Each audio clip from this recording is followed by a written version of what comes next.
Connecting your GoDaddy domain to Kajabi involves updating DNS settings on GoDaddy's platform.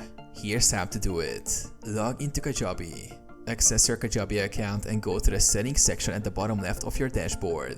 Select domains. In the account section, click on domains. Add your custom domain. Click the Add Custom Domain button.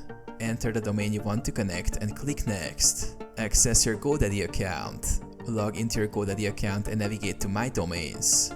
Find the domain you want to connect and click DNS to access the DNS management page. Update DNS records. Edit a record. Set the a record to Kajabi's IP address, which is usually the following. Add CNAME record. Point the CNAME record to dns.kajabi.com. Save changes. After updating the DNS settings, save your changes in GoDaddy. Verify in Kajabi. Go back to Kajabi and click Verify Domain. It may take up to 48 hours for the DNS changes to propagate. Set as default domain. Once verified, you can set this as your default domain in Kajabi.